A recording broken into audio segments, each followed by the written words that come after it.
Shortly after 2 a.m. on the morning of October 22nd, 1969, a man claiming to be the Zodiac Killer called the Oakland, California Police Department, demanding to speak with famed attorney F. Lee Bailey. The caller told the operator that he wanted Bailey to appear on a local television talk show so that he could call in and chat with Bailey. Before hanging up, the self-professed Zodiac said he would settle for Melvin Belli if Bailey could not be reached. Acting fast, the police arranged for Jim Dunbar, the host of KGO TV's AM San Francisco, to have lawyer Melvin Belli join him on the air that morning, as F. Lee Bailey was 3,000 miles away in Boston at the time. While they were somewhat skeptical that this caller was indeed the Zodiac Killer, the San Francisco police were eager to set up this unconventional television broadcast in the hopes that a call could be traced to rule out or confirm this individual as a legitimate suspect, as the Zodiac had struck in their city only 2 weeks prior, murdering cab driver Paul Stine in cold blood before fleeing into the night.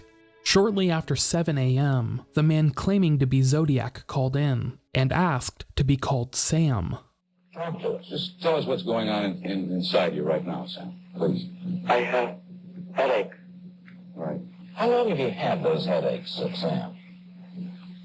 In a long time? Since I killed a kid. Well, was it before December that you had the headaches? Yes.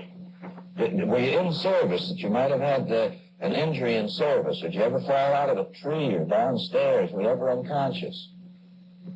I don't know. You don't remember. Does aspirin do you any good? No. Doesn't do any good. Sam, that stuff never did really good either when I had headaches. Sam, let me ask you a question. Did you attempt to call this program one other time when Mr. Belli was with us? And you couldn't? Did you try to call us one other time about two or 3 weeks ago when Mel Belli was with us? Yes. And you couldn't get through? Couldn't get through? The phones were tied up? Was that it? Yes. Sam, let me ask you this. There's some reason why you go to a particular doctor or a particular priest, and some reason why apparently you wanted to talk to me or Lee. Is it that you feel that we have compassion for people who get in trouble? Or is it you feel that we can do something for you? Or is it you feel that we have enough integrity that if we promise you something, that we're going to stick to it? Well, let's find out why he wanted to talk. Why did you want to talk to Mr. Belli, Sam? I don't want to be hurt. If it all boils down to the question of you're giving yourself up, if you could be assured that you wouldn't get capital punishment for myself. I don't want to give myself up. I want to kill those kids. The man's threat was a clear reference to Zodiac's letters sent to the San Francisco Chronicle on October 13th, 1969, less than 2 days after the murder of Paul Stine, in which he writes, "School children make nice targets. I think I shall wipe out a school bus some morning. Just shoot out the front tire and then pick off the kiddies as they come bouncing out." However, 2 months later, police officials traced a series of phone calls made to Melvin Belli's home by the supposed Zodiac. It was revealed that these phone calls were coming from Napa State Hospital and had been made by a young man named Eric Phillips Weil. Weil, a California photographer suffering from severe bipolar disorder, was known to be fixated on celebrities. A few years prior, in December of 1965, Weil attended a San Francisco press conference for legendary singer-songwriter Bob Dylan, asking him a series of bizarre questions. Oh my God. First? Come on. I'd like to know about the cover of your forthcoming album. The one with subterranean music blues in it. I'd like to know about the meaning of the photograph with you and wearing a Triumph t-shirt. What would you want to know about it? Well, I'd like to know that's an equivalent photograph. It means something. It's got a philosophy in it. And I'd like to know visually what it represents to you, because you're a part of that.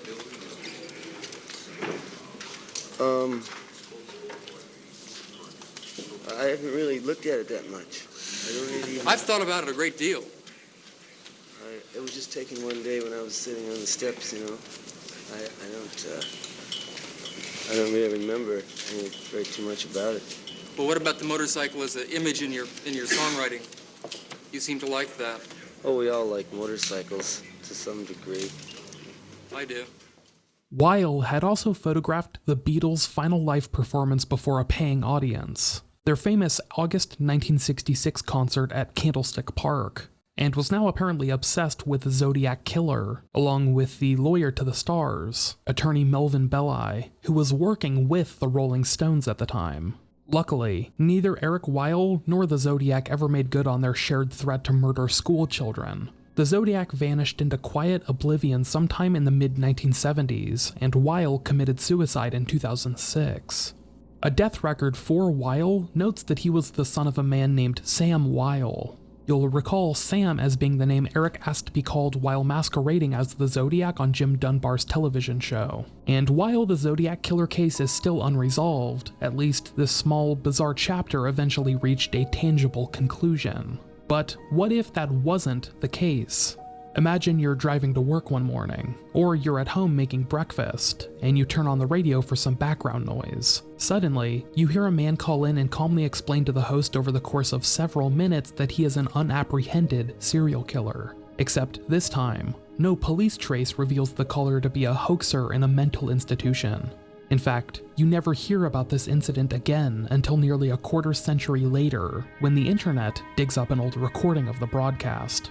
Well, that's exactly what happened on the morning of Wednesday, August 13th, 1997, during a live broadcast of WXRK's landmark radio program, The Howard Stern Show.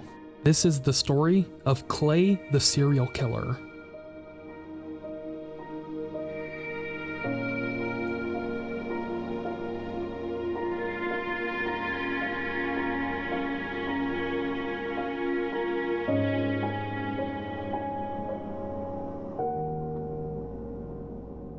I got a guy on the phone who claims he's been killing prostitutes and he's wondering why he's doing it. Oh, God. So maybe he thinks I have an answer. Is this Ed? Ed? No, this isn't Ed. Oh. You haven't killed any prostitutes? No, I never said my name was Ed. Oh. Sorry. That's okay. What name do you use? You can call me Clay. Clay? Clay? Yes, Clay. Okay, Clay. So what happened? How many prostitutes have you killed? 12. And you're wondering why you do it? I have a pretty good idea. Why? Did your mom beat you? Did your mom spank you? Was your mom a prostitute? No. Actually, nothing like that. What is it then? I think I just do it for the sense of the power. All right. Do you have sex with them first? Yes, and... And then what, you strangle them? Once. How else did you kill them? Well, a few times, actually most times with a hammer. You might notice a pattern emerging here. In a manner strikingly wise for a shock-jock morning radio host, Stern begins asking a series of seemingly mundane questions regarding Clay's modus operandi. To some, these questions might seem like the kind of things all of us might ask if given the opportunity to interview a serial killer, but Stern makes some key maneuvers less than a minute into this conversation. He immediately asks if Clay has sex with his victims before killing them. When Clay answers in the affirmative, this now gives investigators motivation to look for biological evidence that might link a series of cold cases together. In this instance, semen or body hairs left behind by the killer. When he takes control of the conversation by asking Clay if he strangles his victims, Stern then opens the door for this supposed killer to impulsively divulge his true method of killing. Should he be correct in his initial assumption, Clay hesitates for a few seconds before saying he actually used a hammer during most of his murders. On one hand, Clay's hesitation before correcting Stern seems to hint at him telling the truth. After all, my listeners who took drama classes in high school will remember that the first rule of improv is to always say yes. If Clay was just some random radio troll calling in for attention with very little thought put into his story, he might have simply gone along with Stern's suggestion of strangulation. But instead, he hesitated, possibly debating in his own mind whether he should divulge more details, before finally admitting he used a hammer. Of course, this also leaves the door open for the possibility of Clay taking a few moments to craft the next portion of this fake story, but let's listen more before we jump to any further conclusions. And where do you do this primarily? I've done it twice in a parking garage, and then the rest of the time's on the side of the road. And you're from the New Orleans area? Yes. And how, what do you beat them to death with a hammer? Man. That usually only takes once, and Dude, you got to have a lot of anger in you. yes. Man. Well, why do you need to feel so powerful? He's got some issue with women, but like some shrink's got to look into it. It's not even worth. I mean, you might as well just kill yourself if you killed 15 people. And that means you're heartless. Did you used to kill small animals? No, I've killed a rat. Yeah.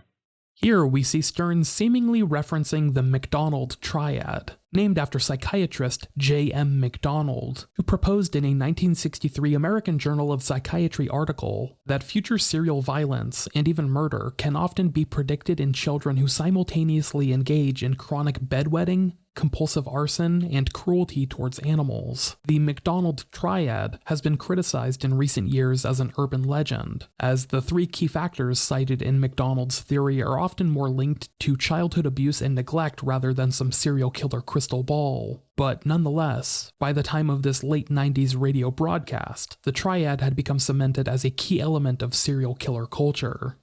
See, a lot of guys start out killing kittens for some reason. Yeah, they kill something before they start with humans. If my kid like killed a kitten or something cute, I'd probably just, figure, well, this is it. They're going to be serial killers. Kill them.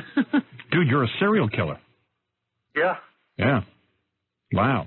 And you get away with it, I guess, because they're hookers, and so far nobody's... What? Is this Howard? Yeah. Hello? Hello? I didn't know this was Howard. Yeah, it's Howard. Of course. Yeah. Yeah. No, I've never killed a kitten. Really? Never killed any small animal except a rat? Yeah, rat's okay. Well, Rats, I don't mind you killing. But how'd you kill him? the rat. Yeah. Stepped on his head, I bet. We had a big flood a couple of years ago, and it's not actually a rat. It's called a nutria rat. And I clubbed it to death. It got in the kitchen at my work. So how old were you when you killed your first woman? 16. And you must be a powerful kind of guy, big guy. I wasn't then. Right. And when you killed your first one, did you go in there knowing you were going to kill her, or it just sort of happened? I knew I really had it planned out. You know, I wanted to do the whole sending clues. Right. Oh, yeah. Are you in? To baffle people, but it turned out no one noticed for a long time. A serial killer sending clues to baffle people and supposedly calling a media personality's live show to confess his evil deeds? Where have we heard this before? Right. Like you killed her on the side of the road? That was the parking garage. Okay. And then what'd you do with the body? You dumped that somewhere? Yeah, actually. I think she's probably one of the ones that they found. A lot happens right here. First, you'll notice that Stern is continuing his line of questioning by leading the conversation with suggestions, in the hopes that Clay will impulsively give in to correcting him with accurate information, due to his narcissistic desire to control the narrative. But then, just as he is answering, Clay suddenly leads the conversation by volunteering a piece of information that had not been previously discussed: the fact that he knows some of his victims have not yet been found. This further shows a pattern of narcissism inherent in many serial killers like the Zodiac, obsessively following your own press. Zodiac was able to consistently lead the police on wild goose chases with his many letters, cryptograms, and phone calls, due to his compulsion for following every detail about the police investigation into his crimes and potential identity printed about him in the press. Assuming this wasn't just some radio prank, how else would Clay know that some of his victims were never found, unless he took special notice of their identities and the locations where he left their bodies, so that he could scour media reports for their discovery later? This, along with his mention of wanting to leave clues in the wake of his crimes, seems to definitely hint at some obsessive inspiration taken from Zodiac, or a similar killer like BTK or Jack the Ripper. Yeah. But let me ask you, so you were sending clues that you were going to do this? No, I was. He was going to doing that. He was going to leave like a note for the newspapers, and But you decided not to. He didn't want to be famous or draw attention to himself. But the problem is, that's what I wanted to do. But but you did, but no one noticed the clues. I never sent the clues. I never left anything. You know, I wanted to have my own little signature. Right. I wanted to thumb paint with their thumbs. Oh, really? What do you want to do? Thumb paint with their thumbs. Thumb paint what, though? I don't know. Oh, anything. It was in a comic book a couple of years ago. Just seemed like a good idea. Like you take the girl you killed, you dip her thumbs in paint, and then you do like a thumb painting? Yes. On a piece of paper? Yeah. Now, after you kill somebody, do you play with the body? Actually, the closest I've ever done to that is I always make sure I pay them and I make sure they keep their money. Oh, really? When they're still alive, but with one of them I did put the money in a compromising place. I see. But this one, it had a penis. Oh, really? It was a guy. Yeah, I didn't know at first. So do you ever get, do you think the reason you're so angry is because you were abused or something? No, I wasn't abused, Howard. Where's your family? You got a wife? I mean, you got a mom, a dad, a wife, children. You got any of that? I've got a couple of kids, but no wife. Not married to the mother. You're a white guy? Yeah, Howard, that's pretty funny because the only suspect they had when they started finding the bodies was a black police officer. Oh. This offhand remark would later become one of the most interesting and controversial aspects of this story. More on that after we finish listening to the call. Turns out one of them was associated with them. Oh, really? Are you on drugs? I've done acid a few times. So, but nothing heavy. So after you killed the first 16-year-old, like you finished. No, I was 16. Oh, that's right. I'm sorry. How old she was. All right. So you finished with your sexual gratification, and then you. Not always, no. Not always. You don't even want to get laid sometimes. No, You just want to kill. I'm just bored. Right. But does the killing sexually satisfy you in some way? I can't believe Ed McMahon's not laughing. I've eaten off thinking about it later. Yeah. What do you say? That's about it. He's pleasured himself thinking about it later. Oh, he has. Okay. Now, how far apart are these murders? Like, do you murder and then, like, you feel satisfied for a while? I don't even understand why I do it, Howard. I don't know if I ever get any satisfaction. But how often? Together anywhere was the same night. Really? You killed two people in the same night? Yeah, but I went to Mississippi for the second one. So there's no pattern to how many weeks or days between murders? No. Are these mostly white chicks or black chicks?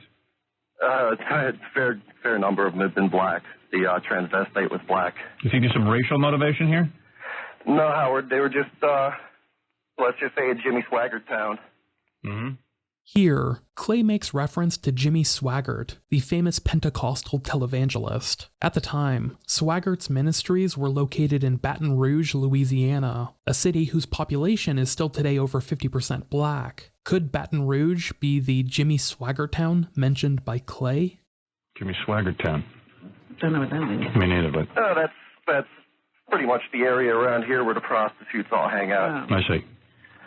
And it's just whoever comes up to you. You don't pick a certain type? I don't even approach them. I wait for them to approach me, Robin. So And that's like them asking for it. Do you ever, like, look into their eyes and go, you know, gee, these people were just children at one point, and maybe they just had a tough life? I've let a couple go. You have? Like, what happened? You're in the middle of killing them, and then they what do they say? Why would you let one go and kill the other? There was this one. Go ahead. I think she was probably really new to it. Yeah. There was just something about her. Maybe she reminded me of my ex-fiancée, but... Right.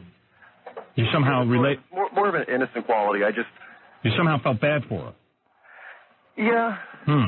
And you have a fiancé, so you're planning to get married? No. He had one. Oh, he had one. No. If I wouldn't be a suspect, believe me, she'd... But let me ask you, why'd you let, like, did you start to kill her and then, like, you said, forget it? Or you just never even... Not even. You just had sex. You just had sex with her and then you let her go. I didn't even have sex with her, Howard. Well, that's weird. Now that's weird. I mean, you just really felt sorry for them. I don't know what she was doing what she was doing, but... Are you a big fat mess? But she got off lucky. Are you a big fat mess, or are you like a fairly good-looking guy? I'm not a big fat mess. I wouldn't call myself good looking. I don't know what I'd call myself, Howard. Right. Do you have a decent job and all that stuff? Sounds like a bright guy. Not decent like you have. Yeah, well, we got ridiculous jobs. You can't get these jobs. I don't even know that I'd call this a job. You know what I mean? This is not a normal job. It's a made-up job. Yeah, this is a job that's totally useless. You know what I mean? Like, nobody really needs it. It's a scam. To me, a job is like something like, you know, a UPS driver is a job. It's a job. All right. Not now. Thank you, Ed. Maybe this is a UPS driver. Ed laughs, but he has no job either. All right, this is always but you weird. do work every day and stuff like that. This is always weird, but I'm bringing, at least we can sort of get into the mind of a guy who serial kills. I think he's 100% on the level. So you killed your first woman. When was the last time you killed? It's been a few months. Right. Actually, it's been going on a year. You're like the Boston Strangler, man. Maybe I should option your story. So, what do you think you're going to do? Do you think you're going to kill yourself? Do you think that Are you going to kill again? Can you stop this? If I killed myself, I'd miss the next Batman movie. Right. You don't want to do that. No. There's a fan. Actually, I'd actually kill myself to miss why would you want to stay for that? No, but in all seriousness, I mean, do you think that you could control this? Do you think you can stop? I think I have been. Oh, you have been for the last couple of months? A year he hasn't killed. Oh, a year? Yeah. Almost. So why do you think you stopped killing all of a sudden? I really don't know, Howard. Part of it had to do with my car broke down. Oh, no transportation. Oh, yeah. Seriously? That's the reason? Well, that was the reason for a month, but after that, I guess it was all self-control. Wow. Oh. But So you don't want to do this anymore? No, he wants to do it, but he's controlling himself. Like you want to kill women, right? Sure. Yeah. And what do you like? Do you enjoy seeing them struggle as you kill them? Actually, none of them really struggle. Do you hit them from behind, or do they see it coming? I can't get inside their minds, but let's just say I hit them. But, I mean, are you facing them? Yeah. Oh, so you can see their face and everything when you do it. Yeah. The worst I've ever gotten was one tried to grab my neck. I've never gotten any of the claw marks or anything that are dead giveaways. Right. You must be very powerful. I wouldn't call myself powerful. Maybe intimidating. Mm-hmm. Why did you choose this method? I didn't, Robin. Like I told you, I really wanted to cut things up, mail things, send clues. No, she means why did you use a hammer? You think you... Because it was in a book I read. Oh, everything's come from cartoons somebody else. Yeah. When's the last time you got laid? Last week, Howard. Oh, yeah, so you didn't kill that girl? No. Because she wasn't a hooker? No. Right. It's only hookers, though. A lot of serial killers are only into hookers because they know, A, easy. Probably won't get caught, and B, they have some kind of anger toward hookers. Like, did you think your mom was a hooker or something? No, Howard. Your parents married and stay together and the whole thing? Yeah. Church-going people? That'll do it. Well, one of them, but... Yeah. Religious fanatics give birth to the most serial killers because they're so repressed. Yeah. So there's no way I'm going to talk you into giving yourself up or anything, right? No. I shouldn't even waste my time. I know I'm going to get calls after this and people are going to go, Howard, how come you didn't catch him? Has anybody ever been close to catching you? No. Actually, someone, once when it was in the newspaper, someone joked to me, I know it was you, but, well, they were joking. Right. Yeah. You think you might be gay? I hope not. Right, maybe a repressed homosexual. Were you ever molested? No. Do you have a lot of tattoos? I don't have any tattoos. I wouldn't do that to myself. Right. Again, we hear Stern trying to casually ascertain personal details about Clay that might aid in eventually identifying him. And do you get high before you do this? I've gotten pretty drunk before. Yeah. A little anal. The lame one. Relax that sphincter. Well, I got to say, I wish you would die, but, what can I tell you? Maybe this is sort of good that you're talking about it with me, and maybe it'll keep you under, like maybe I can't get you to turn yourself in. Like a valve, and he'll be able to go another year or something. Yeah, but maybe somehow, you won't do it anymore. What about your kids? You want them living in a world with people like you? Hasn't really analyzed it, though. Anyway, I mean... Yeah. It's kind of lonely, though. You can't tell anybody about this. I'm the only guy you could... Am I the only guy you ever told about this? Yeah. Wow. I guess that's sort of an honor. I've told a couple of women, Howard, but... They're dead. Yeah. Do you tell them first and then you kill them? Yeah. What do you say to them? Let me... Fun. All right, let's see. Every now and then you can play the running game if you're out in the middle of nowhere, and we got a lot in the middle of nowhere down here. Right. So, in other words, let's say you're with a woman, right? A hooker. Yeah, Howard. And you say to her, okay, honey, you just had sex and everything. What do you say to her to torment her? How do you break the news to her that she's going to die? It really depends on my mood. Just give us an example. Well, if I wanted to, I could just say Baba Booey, but that would be pretty, No, come on, be serious. What do you say to him? I can say you're going to die. And then what do they do? I like to articulate a little more than that. Mm-hmm. Sometimes I ask them if they think it's dangerous, doing what they're doing, if they're worried about things, and they'll laugh it off, and that just pisses me off. Right. And then you go ahead and you kill him. Yeah. All right. Well, there you go. Well, now we've shed no light on this. We don't know how a serial killer is made, and we don't know how to catch him. Yeah, well, you know what? All the experts don't know either, so. Well, here's a guy, just another story. He's out there. You know, it substantiates my theory. Did you get jealous of Cunanan? Is that why you're talking to us now? No, actually, I was thinking about writing a musical about Andrew Cunanan, but... Guy's a comedian, too. Huh? Guy's a... Hey, some psychologist is on the line. You want to talk to him? Sure. I mean, since you're looking for answers. Sure. Okay. Let's see. Okay, yeah. Robert? How you doing, Howard? Hey, man. Go ahead. Just wondering, how long did this guy wet his bed when he was a young boy? Are you serious, or are you just trying to make a joke? No, I'm totally serious. Did you wet your bed when you were a young boy? No. Didn't do it at all. No. How about starting fires? Huh? How about starting fires? Sure. Yep. You did start fires? Yeah. How old were you? How old were you when you... for people that get into serial killing to start fires, wet their bed when they're young. Again, the Mcdonald Triad rears its head. Along with the mutilation of little animals, but he said he didn't do that, so... Right. That's kind of something that was missing. But fires was in your history, right? You could say that. Yeah. Yeah, it's a lot of... it starts off as external ways of showing off their anger, and then they move on and go on to bigger and better things, I guess. Wonder why this guy kills. Did you have any guess? I don't know. I think you're right on with something with his family, childhood. Yeah, what's he so angry about? Right. You know, unfortunately, he's real angry, and he's out there hurting a lot of innocent women. Yeah, what do I do with a guy like this? Just hang up and forget about it, or is there anything I can... Depends on, Howard, what are you going to do? Of course, you're not going to, turn him in, but... Well, I would, but I can't. A lot of people would want to turn him in, but what can you do? You talk to him, try and figure out what's going on. Yeah, all right. That's right. Then I'll probably just hang up. Okay. Thanks a lot, Howard. Thanks, man. All right, thanks, guys. Thanks, Mr. Serial Killer. Yeah, I mean... Want to give us your name? Yeah, I know I'm not going to get him to turn himself in. I've had calls from people who go, well, why didn't you do something? I go, well, what am I supposed to do? The guy's on the phone. Crawl through the phone and get him? Yeah. They were like, well, why don't you trace these calls? And I'm like, well, I don't have that equipment. Yeah, what are we, the police? I can't even get a phone system that works for air, let alone a tracing thing. Oh, and Jackie's back there bumming out.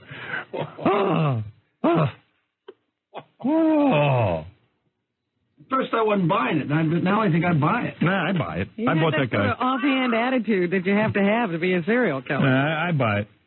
When he said Baba Booey, I was hoping he was going to break it. Yeah. Yeah, you horse-tooth jackass. Right. He snapped right back, Yeah.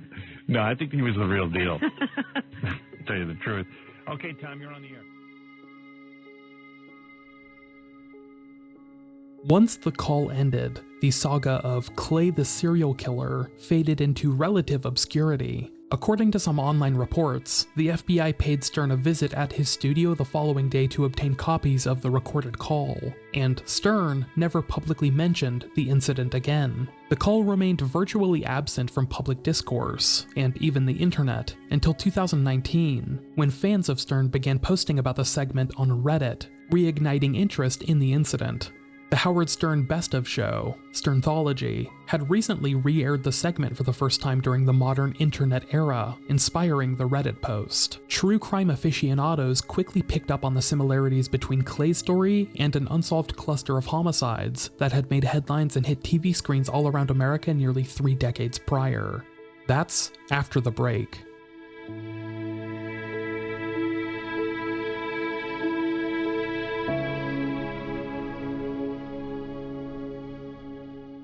Today's episode is brought to you by Nutrafol. 80 million men and women in the US experience thinning hair, yet it's still not openly talked about, which can make going through it feel scary and stressful, and that just adds to the problem.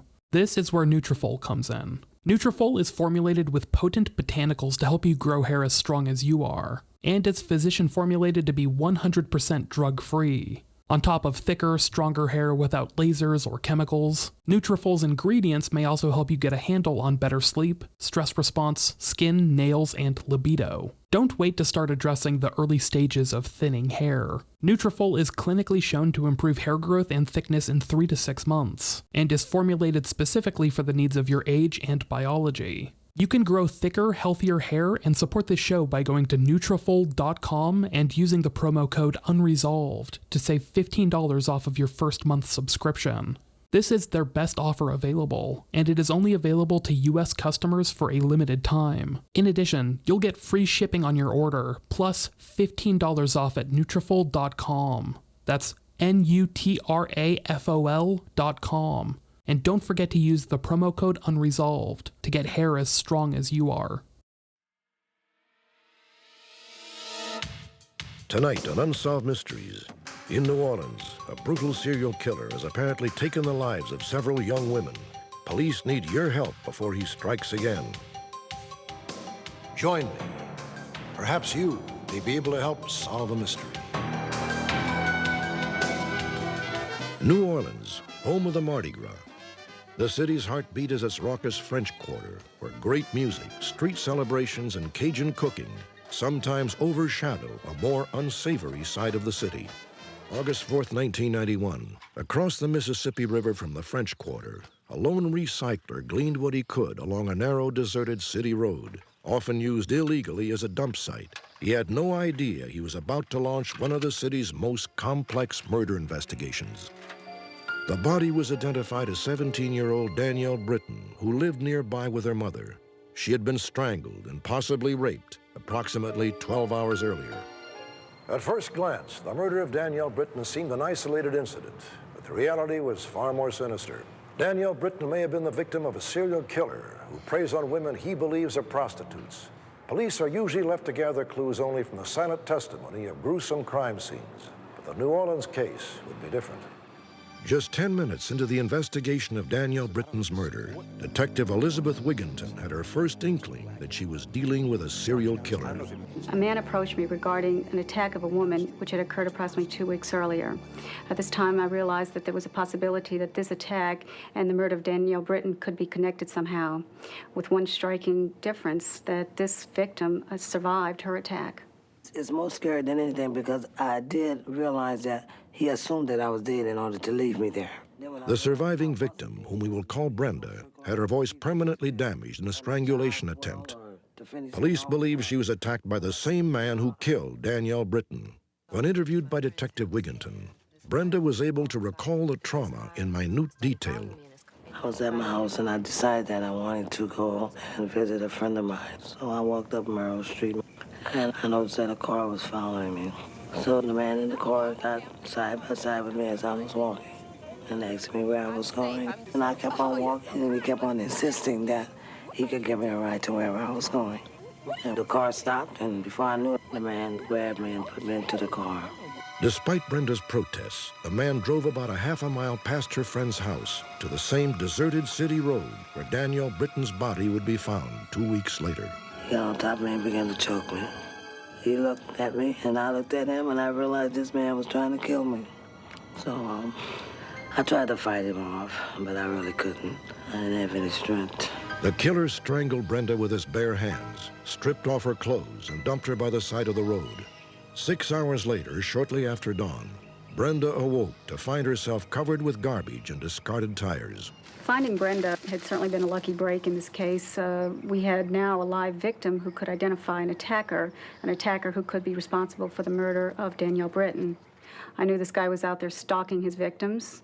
He was stalking women, intending to kill them, and I was unable to come up with a suspect. I had no idea it was going to get worse. On September 22nd, 1991, the killer claimed his third victim, Charlene Price, dumping her body within 1 mile of the spot where Danielle Britton was found. On December 14th, a fourth victim, as yet unidentified, was found in the same vicinity. She was 5 feet 2 inches tall, weighed 125 pounds, and had protruding front teeth. 2.5 weeks later, on January 4th, 1992, the killer struck yet again. The nude body of 29-year-old Lydia Madison was found in an illegal dump site under the Greater New Orleans Bridge, 8 blocks from police headquarters and 400 yards from the Superdome. Police soon learned that 3 other bodies had been found in a nearby jurisdiction which borders New Orleans, bringing the total number of victims to 8. These bodies closely resembled bodies found in our investigation in the previous months, leading me to believe that the same killer may be responsible for all these victims. 7 of the 8 women were found within a 3-mile radius, all but one on the west bank of the Mississippi. The killer has struck once a month, always strangling his victims, always leaving them nude, face down, in or near illegal dump sites. These women have had difficult lives. They're in vulnerable positions and are at risk to becoming statistics of murders and rapes. I certainly can't do anything about helping them at this point other than trying to find out who killed these victims. And I'm determined to get this guy. I'm still afraid. I don't run the street at all anymore. I don't go anywhere unless it's to church or if I go to the stores with my mother, somebody accomplishing me, because I still don't know where this man is. And I know he knows me just like as well as I know him. So I'm still very much afraid. If I'm at home, I stay locked up unless someone else is in the house with me. It's more now like I'm living in fear every minute or every second of the day. On the night she was murdered, Danielle Britton was seen with a suspect outside a bar called Neva's Rendezvous. The man was driving a blue late model Buick Regal or Monte Carlo. Join me next time. Perhaps you may be able to help solve a mystery.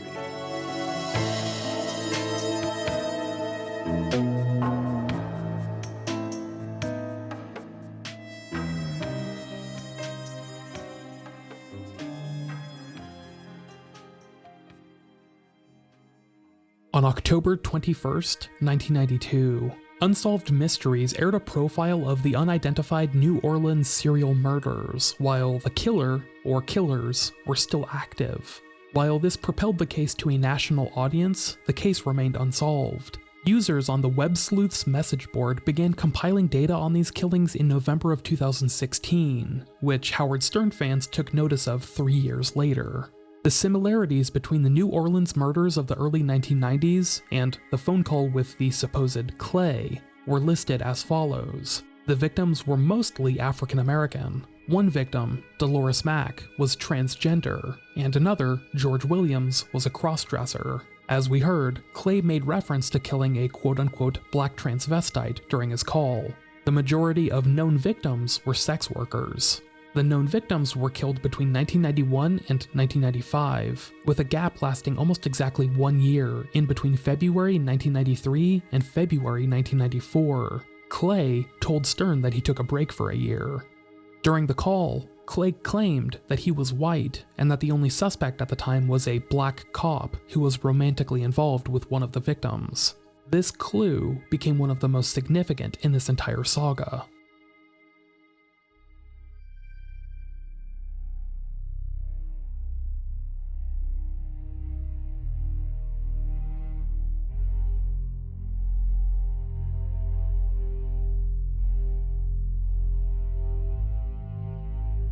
On April 30th, 1995, the body of 28-year-old Sharon Robinson was found face down in a shallow body of water next to an I-55 off-ramp in Laplace, Louisiana, 25 miles west of New Orleans.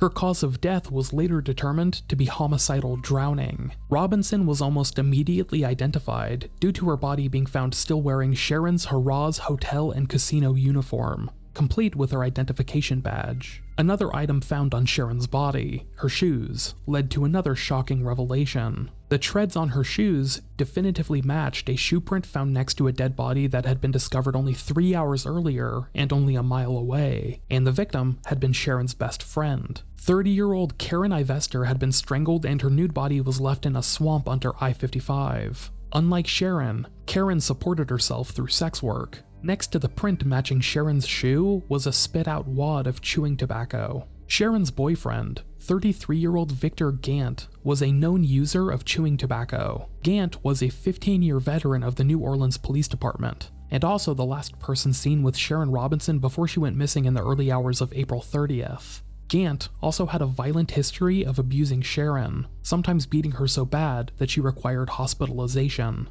On May 1st, 1995, less than 24 hours after Karen Ivestor's body was found, various New Orleans police agencies formed a task force with the FBI, intent on finding the killer or killers responsible for these horrific murders. Almost immediately, the FBI became aware of a dirty open secret within the New Orleans Police Department. Several officers were involved with or straight up leading prostitution rings while on duty. While conducting various interviews, FBI agents learned that Victor Gant had apparently openly spoke of his dislike of Karen Ivestor prior to her murder, supposedly because she had talked a friend of hers out of becoming a sex worker, cutting into Gant's bottom line.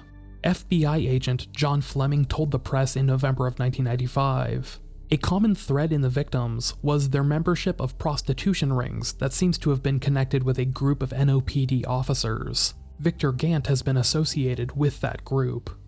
On May 4th, 1995, less than a week after the formation of this task force, Gant was formally called in for questioning at the New Orleans Sheriff's Office. Gant was cooperative with the investigators' questions but refused a lie detector test. With no confession or hard evidence to charge him with, detectives had no choice but to let Gant go.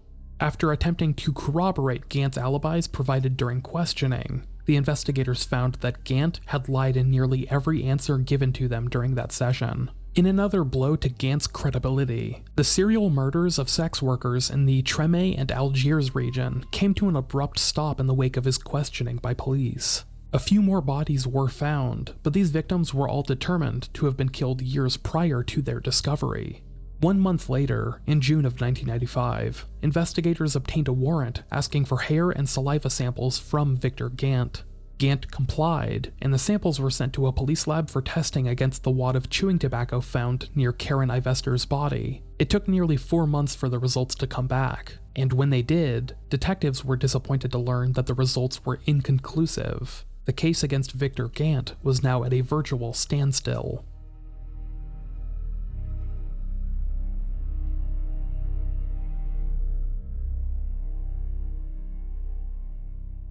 By August of 1995, word had leaked to the press that Victor Gant was a suspect in the murders of Sharon Robinson and Karen Ivestor, and possibly as many as 22 other murders in the area.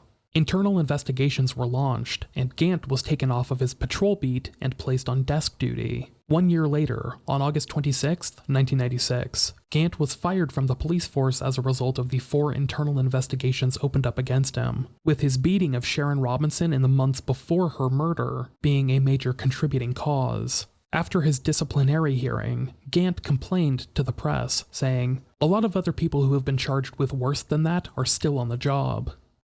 When Sharon's sister, Terry, and a group of other supporters arrived at the scene to confront Gant, he spit tobacco juice at them before walking off. Victor Gant, however, did not stop himself from getting into trouble. 3 months later, in November of 1996, Gant was arrested for battery after choking and threatening his new girlfriend, Karen Thibodeau, inside her home. The charges were only dropped after a series of behind-closed-doors meetings with lawyers. Sometime in the early 2000s, Gant left Louisiana and moved to Georgia. At some point prior to 2016, Gant found employment as an officer with the Carver College Police Department in Atlanta. When confronted by reporters from the Huffington Post in 2016 regarding their hiring of a suspect in a series of serial killings as an officer assigned to protect college students, Carver College Police Chief R.J. Collins tried denying Gant had ever worked there, despite Gant appearing in full uniform on the police department's website and in photos shared on Facebook. When reporters called Carver College President Robert Crummy for comment on the situation, Crummy defended Chief Collins, telling them, "Nobody's broken a law or committed a sin. People are just uncomfortable about talking to strangers." When confronted with the information about Gant, Crummy finally said that he was no longer working for the Carver College Police and that he had no obligation to discuss it further. Carver College has a long and troubled history of hiring disgraced police officers to patrol the Christian school. This policy was apparently the work of Carver College PD's first chief, Joseph L. Woods, who had been fired from 5 different police departments before finding work at the school in 2006. Woods retired less than a year later while facing the suspension of his police license, and was eventually replaced by R.J. Collins, who apparently later hired Victor Gant. Collins himself had been previously fired by 2 separate police departments before working at Carver, and had once been put on probation for an entire year by the Georgia Peace Officers Standards and Training Council. Collins brushed off criticism of his hiring practices during a 2017 interview by stating, "I'll give people a second chance sometimes. Sometimes it's not a good fit for a particular department. It doesn't mean they are a bad officer." One of the people that Collins gave a second chance to was Stephen Wayne Turner, a Georgia police officer who had been fired for exposing his penis to a woman he had pulled over while working for the Lithonia Police Department. Less than a year after being hired by Collins to patrol the school campus, Turner exposed his penis to 3 more women while on duty. Instead of firing Turner, Collins allowed him to quietly resign. Another of Collins's hires, Carver College Police Captain Michael F. Nemerd, had previously been forced out of his job as a lieutenant with the College Park Police Department after being arrested for beating his wife, and a subsequent investigation revealed that he had once shoved his gun into another ex-wife's mouth and cocked the hammer. While reviewing Nemerd's record as an officer, including his arrest record, Collins wrote to officials at the Georgia Peace Officer Standards and Training Council, stating, "It is my belief that Mr. Nemerd is a man of strong moral character and has a deep faith in God. He also brings with him many years of law enforcement experience, training, and talent that would be invaluable to Carver College Police Department." In response, the Georgia Peace Officer Standards and Training Council reinstated Nemerd's police certification so that Collins could hire him. In the wake of incidents like these, it's no surprise that Chief R.J. Collins seemingly had little issue with hiring a potential serial killer who ran a prostitution ring like Victor Gant to the Carver College police force. It is currently unknown whether Victor Gant is still employed by any law enforcement agency, but investigators within the New Orleans Police Department are hopeful that future advancements in DNA technology will bring conclusive answers regarding his potential involvement in the slayings of these young women.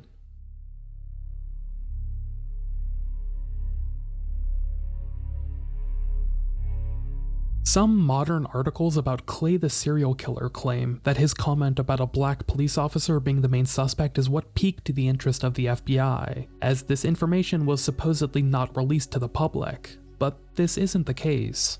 Numerous articles from several national publications name Gant, a black police officer, as a suspect in the New Orleans serial murders a full 2 years before Clay's phone call.